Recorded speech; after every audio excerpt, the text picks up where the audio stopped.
మూడు లేదు ఏం లేదు. ఇప్పుడు రావాల్సిన అన్ని నోటిఫికేషన్స్ రావాలి. మనము ఇట్లా డివైడ్ అవ్వడం కూడా కరెక్ట్ కాదు. ఇప్పుడు డిగ్రీ చేసిన ప్రతి అభ్యర్థి గ్రూప్స్ రాస్తారు కదా. ఇప్పుడు మేము బిఎడ్ చేసినంత మాత్రాన టీచింగ్ ఫీల్డ్ కే పరిమితం కాదు, మేము కూడా గ్రూప్స్ రాస్తాము, అన్ని రాస్తాం మేము.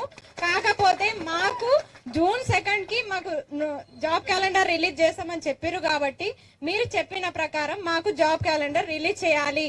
ఎందుకంటే మీరే చెప్పారు నిరుద్యోగుల వల్లనే మేము ఈ రోజు అధికారంలో ఉన్నామని. మరి నిరుద్యోగుల్ని ఉద్యోగులుగా మార్చే బాధ్యత ఎవరిది?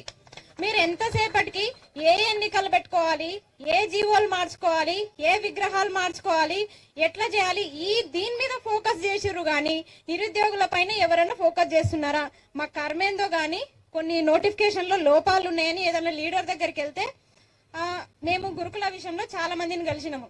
అయితే రిలింక్వెస్ట్మెంట్ ఇవ్వండి, డౌన్ మెరిట్ లిస్ట్ ఇవ్వండి అంటే రిలింక్వెస్ట్మెంట్ అంటే ఏంది అని అడిగే భాగ్యం అసలు నాకు అర్థం కాని విషయం ఏంటంటే రిలింక్వెస్ట్మెంట్ అంటే తెలియనప్పుడు ఇట్లాంటి వాళ్ళ దగ్గరికి పోయి మనం ఏం న్యాయం అడుగుతామని నాకే అర్థం కాలేదు. అమ్మ ఇలాంటి వాళ్ళని అడగడం కంటే నెక్స్ట్ నోటిఫికేషన్ అడగడమే బెటర్ అనుకున్నాం మేమే. అసలు మీరు కరెక్ట్ టైంలో నోటిఫికేషన్స్ ఇచ్చి ఫిల్అప్ చేసి ఒక పద్ధతిలో ఒక ప్రాసెస్ లో ఫిల్అప్ చేస్తే మేము ఎందుకు ఈడ కూర్చుంటాము? మేము ఈడ కూర్చోం కదా. కరెక్ట్ టైంలో మీరు ఇచ్చేసే ధర్నా చౌక్ లో మాకేం పని?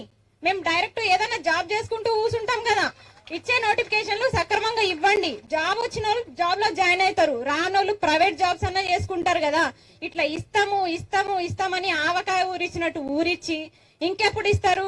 ఇప్పుడు నెక్స్ట్ అంట మనకి లోకల్ ఎలక్షన్స్ పెడతారట. మనం ఇంత జాబ్ క్యాలెండర్ అని మనం ఫైట్ చేస్తుంటే మేము లోకల్ ఎలక్షన్ ది ఇస్తాం నోటిఫికేషన్ అని చెప్పేసి మన చెంప మీద కొట్టినట్టు ఇస్తున్నారు. అయినా సరే ఈ నిరుద్యోగులు కూడా అసలు ఏం చేస్తారో అర్థమైతలేదు. ఈ రోజు మొదటి అడుగు మొదలైంది జాబ్ క్యాలెండర్ కోసం.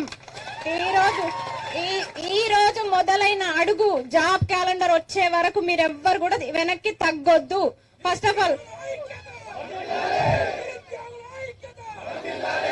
ఈ రోజు ఎంత మంది ఇంత ఎవ్వరు చెప్పకపోయినా మీకోసం ఎట్లా ముందుకొచ్చిరో మీ జాబ్ కోసం, జాబ్ క్యాలెండర్ కోసం మీరే రేపటి నుంచి కూడా ప్రతిరోజు మనం ధనాచౌక్ లో కూర్చోలేం. కానీ మనకి ఎక్కడ వీలైతే అక్కడ మీ ఎమ్మెల్యేలను క్వశ్చన్ చేయండి. ఓట్లు వేసారు కదా, మీ ఎమ్మెల్యేలకు ఓటు వేసారు కదా. ఇప్పుడు నెక్స్ట్ మన సర్పంచ్ ఎలక్షన్లకు వస్తారట, జెడ్పీటీసీలకు వస్తారట. మరి ఏం తీసుకొని కొడతారో మీరే చూసుకోండిగా. నేను చెప్పాను, నేనైతే నా ఇంటి ముందు పోస్టరే పెడతా. ఎవరో వచ్చే ఎంపీటీసీ గానీ జెడ్పీటీసీ గానీ పోటీ చేసే అభ్యర్థి ఎవరో జాబ్ క్యాలెండర్ ఎక్కడుంది ఫస్ట్ ఇచ్చి నువ్వు ఫస్ట్ నా ఇంట్లో అడుగు పెట్టని చెప్పేసి నేను పోస్టరే పెట్టేస్తా. నేనైతే క్వశ్చన్ చేస్తా ఖచ్చితంగా. ఎందుకంటే ఇప్పుడు మనకి గురుకుల కోసం ఫైట్ చేసి అలసిపోయి గురుకులలో మాకు చాలా అన్యాయం చేసిరు. 10,000 పోస్టులు వచ్చినప్పటికీ ఫిలపింగ్ మాత్రం ఒక 6,000 అయినాయి, మిగతా 3,000 బ్యాక్లాగ్స్ అయినాయి. ఎక్కడ ఇంత దరిద్రం ఉంటుందా? వాళ్ళు ఒక ప్రాసెస్ లో చేసింటే మేమెవ్వరం కూడా ఈ రోజు ఇట్లా మైకులు పట్టుకొని మాట్లాడేటోళ్ళం కాదు, ప్రశాంతంగా ఉద్యోగాలు చేసుకునేటోళ్ళం. అయితే ఇప్పటికీ మా కేసుని కోర్టులోనే అటు ఇటు తిప్పుతూనే ఉన్నారు మమ్మల్ని. ఇంకా అనుకున్నాం ఇదంతా గోస్ ఎందుకు రాబాయి, కొత్త నోటిఫికేషన్ అన్నా ఇవ్వండి, అట్లనన్నా చదువుకుంటాం. ఇప్పుడు జూన్ లో మనకి డిగ్రీ లెక్చరర్ నోటిఫికేషన్ ఉంది, గెస్టెడ్ ఉంది, జనరల్ ఉంది. కాబట్టి ఈ నోటిఫికేషన్స్ కూడా ఇవ్వండి. ఇప్పుడు జూన్ లో గానీ గెస్టెడ్ నోటిఫికేషన్స్ ఇవ్వకపోతే భారీ ఎత్తున ఉద్యమాలు అయితే మొదలైతాయి ఖచ్చితంగా. మరో తెలంగాణ ఉద్యమం ఇంకా చెప్పాల్సిన అవసరం లేదు. ఇప్పుడు ఎవరు చెప్పకపోయినా మనం ఇంతమంది ముందుకొచ్చి ఈ రోజు కొట్లాడుతున్నామంటే రేపన్నాడు ప్రతి ఎమ్మెల్యేకి భర్త పూజనే ఉంటది. ఇక మీ కేల్ ఖతం దుకాన్ బంద్ అవుతుంది. బరాబర్ చెప్తున్నాము. ఇక మీ గవర్నమెంట్ కేల్ ఖతం దుకాన్ బంద్. ఎట్లా గెలిపించినామో అట్లనే మీ ఆఫీస్ లోకి వచ్చి మిమ్మల్ని ఉరికిచ్చి కొట్టకపోతే మా పేరే వేరే పెట్టుకోవాలి ఖచ్చితంగా. ఎందుకంటే చాలా ఫ్రస్ట్రేషన్. ఎన్ని నెలలని చదువుతాము? అసలు మన రెంట్లు ఎవరైనా కడుతుర్రా? ఎన్ని ఇబ్బందులు పడుతున్నాం మనము. ఈ ఉద్యోగాల కోసం ఇల్లు వాకిలు వదిలేసి హైదరాబాద్ లో వచ్చి ఉండి ఎవరి కోసం ఉంటున్నాము? మన కోసం ఉంటున్నాం. అట్లా కూడా ఈ పార్టీ గెలుపు కోసము మనం అందరం లైబ్రరీలు, బుక్స్ అన్ని పక్కన పెట్టేసి వీళ్ళ కోసం కష్టపడితే ఈ రోజు ఇట్లా క్వశ్చన్ చేసేటోళ్ళని అందరినీ ఇంకా ఏదో పార్టీ పేరు పెట్టేసి వెనకాల ఎవరున్నారు? ఇప్పుడు మా వెనకాల ఎవరన్నా ఉన్నారా? ఏ పార్టీలో ఉన్నారా? మా అంతటా మేమే వచ్చినాము. మాకు ఏ పార్టీ రంగులు పూయకండి. మా అంతటా మేమే స్వతహాగా వచ్చినాం ఇక్కడికి. మిమ్మల్ని ఎట్లా గెలిపించినామో ఈ రోజు అట్లే క్వశ్చన్ చేస్తున్నాము. ఇంకొకటి, ఇప్పుడు ఇక్కడ క్వశ్చన్ చేసిన వాళ్ళని టార్గెట్ చేసి ఏదో ఒక కేసులో ఇరికిచ్చే ప్రయత్నాలు చేస్తున్నారు.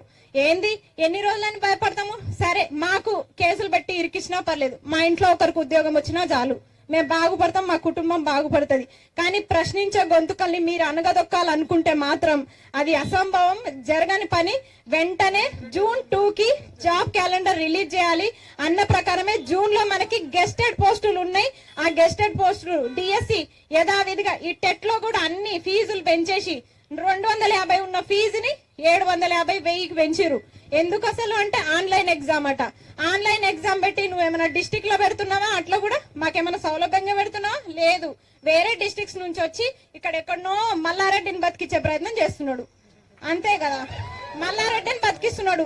ఇప్పుడు మల్లారెడ్డి మంచోడే, నువ్వు మంచోడే. ఆయన బాగుపడుతుండు, నువ్వు బాగుపడుతున్నావు. మధ్యలో ఎవరు చచ్చిపోతురు? మేము జర్నీ చేయలేక, మేము ఎగ్జామ్స్ మిస్ అవుతున్నాము జర్నీ చేయలేక. ఇట్లా చాలా ఉన్నాయి. నిరుద్యోగుల సమస్యలు చెప్పాలంటే అసలు ఈ 3 గంటలు కూడా సరిపోదు.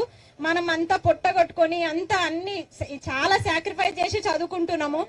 దయచేసి అర్థం చేసుకొని ఇప్పటికైనా June 2కి జాబ్ క్యాలెండర్ రిలీజ్ చేసి, ఇంకొకటి, అది జాబ్ క్యాలెండరే కదా, మేము కరెక్టే రిలీజ్ చేసినాం కదా అంటున్నారు కదా. సరే, అదే నిజమైన జాబ్ క్యాలెండర్ అయితే మీరిచ్చిన ప్రకారమే నోటిఫికేషన్స్ ఫిల్అప్ చేయండి. లేకపోతే పెద్ద ఎత్తున మరో తెలంగాణ ఉద్యమం మొదలైతది. ఇది గుర్తుపెట్టుకోండి. థ్యాంక్ యూ అమ్మా. మీరు ఫస్ట్ నుంచి చాలా కొట్లాడుతున్నారు. ఒకటి, మీరు ఎవరు కూడా జాబ్ క్యాలెండర్ అనే అసలు ఓటు మెన్షన్ చేయకండి. 13 నోటిఫికేషన్స్ మన డిమాండ్. 13 నోటిఫికేషన్స్